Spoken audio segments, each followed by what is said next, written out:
ಗುರುಗಳೇ, ಪ್ರಯತ್ನ ಎಂದರೇನು? ಉತ್ತಮ ಪ್ರಶ್ನೆ. ಯಾವುದೇ ಕರ್ಮ ಮಾಡಲು ಯೋಚಿಸುತ್ತಾ ಕುಳಿತರೆ ಸಾಲದು, ಎದ್ದು ಮುಂದೆ ಹೆಜ್ಜೆ ಇಡಬೇಕು. ಇವೆಲ್ಲ ಪ್ರಯತ್ನಗಳು ಸಾಧನೆಗಾಗಿ.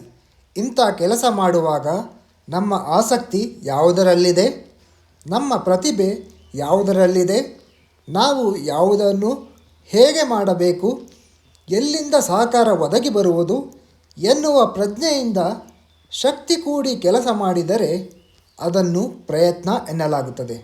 ಆಗಲೇ ಕಾರ್ಯ ಸಾಧನೆ ಬೆಳಕಿಗೆ ಬರುವುದು.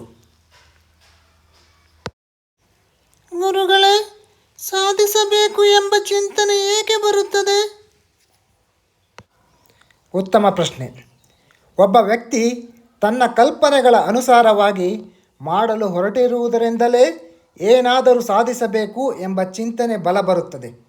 ಯಾವುದೇ ಕೆಲಸ ಮಾಡಲಿ ಎಂದು ಹೆಜ್ಜೆ ಇಟ್ಟರೆ ದಾರಿಗಳು ತಂತಾನೆ ತೆರೆಯುತ್ತವೆ.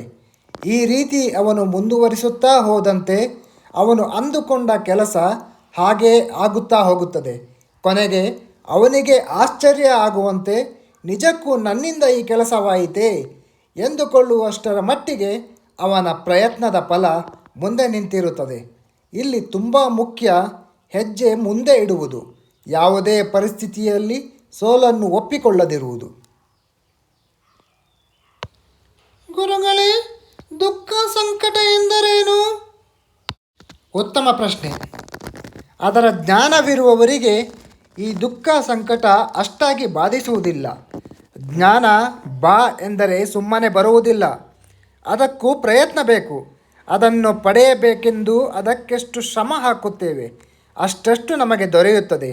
ಆದರೆ ಅದು ಪ್ರಯತ್ನಕ್ಕೆ ದೊರೆಯುವ ಫಲವೇ ಹೊರತು ನಮ್ಮನ್ನು ನಾವು ಉತ್ತಮಗೊಳಿಸುತ್ತಾ ಹೋಗುವುದೇ ಮತ್ತೊಂದು ವ್ಯಕ್ತಿತ್ವ ವಿಕಸನ. ಆದರೆ ನನಗಿಷ್ಟು ಸಾಕು ಎನ್ನುವವರು ನಿಂತ ನೀರಿನಂತೆ ನಿಂತಿರುತ್ತಾರೆ.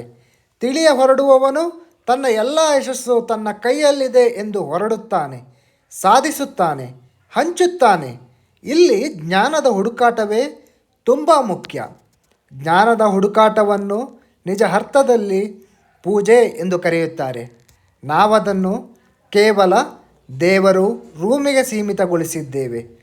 ಆದರೆ ನಿಜವಾಗಿಯೂ ಜ್ಞಾನವನ್ನು ಹುಡುಕುವುದೇ ನಿಜವಾದ ದುಃಖ ಸಂಕಟ ಎಲ್ಲದರ ಅರ್ಥ.